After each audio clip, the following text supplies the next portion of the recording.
भिवंडीमध्ये कशा पद्धतीने मतदान पार पडलेलं आहे आढावा घेतलाय निनाद करमरकरने। भिवंडी महानगरपालिकेसाठीचं मतदान अखेर संपलेलं आहे। आपण पाहू शकतो या ठिकाणी भिवंडी शहरातलं जे सगळ्यात मोठं केंद्र होतं अण्णासाहेब जाधव विद्यालय, या केंद्रामध्ये 15 पेक्षा जास्त वोटिंग बूथ्स होते। या केंद्रावर सध्या मोठा पोलीस बंदोबस्त अजूनही तैनात करण्यात आलेला आहे। काही वेळात इथनं ज्या वोटिंग मशीन्स आहेत त्या स्ट्रॉंग रूमच्या दिशेनं नेल्या जाणार आहेत आणि मतदानाची वेळ संपल्यानंतर या ठिकाणी बाहेर सर्वच पक्षाचे राजकीय कार्यकर्ते जमले आहेत। त्याचप्रमाणे पोलिसांनी मोठा बंदोबस्त या ठिकाणी ठेवलेला आहे। दुपारी 3:30 वाजताची जर आपण आकडेवारी पाहिली तर 40% मतदान झाल्याची माहिती पालिका प्रशासनानं दिली आहे। त्यामुळे सायंकाळी 5:30 वाजेपर्यंत मतदानाची वेळ संपेपर्यंत साधारण 50% मतदान झालं असण्याची शक्यता आहे। मागच्या निवडणुकीत 2012 सालचं जर पाहिलं तर 49% मतदान भिवंडीमध्ये झालं होतं आणि त्यामुळे तितकंच मतदान आज सुद्धा झालं असण्याची शक्यता आहे।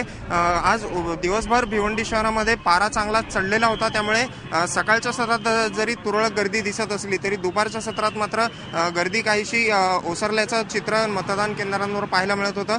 पुन्हा संध्याकाळच्या सत्रात मात्र मोठी गर्दी भिवंडीच्या शहरातल्या ज्या मतदान केंद्रांवर पाहायला मिळत होती। त्यामुळे मतदानाची जी टक्केवारी आहे ती 50%च्या घरात जाईल अशी शक्यता दुपारीच वर्तवण्यात आली होती आणि त्यानुसार 3:30 वाजताची जी आकडेवारी नुकतीच हाती आलेली आहे त्यात 40% मतदान 3:30 वाजता झालेलं आहे आणि आता 5:30 वाजताची आकडेवारी थोड्या वेळातच आपल्या हातात येणार आहे आणि त्यामुळे भिवंडीकरांनी मागील वर्षी इतकाच जवळपास प्रतिसाद मतदानाला दिल्याचं पाहायला मिळतंय। कॅमेरामन विनय राजभरसह निनाद करमरकर, ABP माझा, भिवंडी।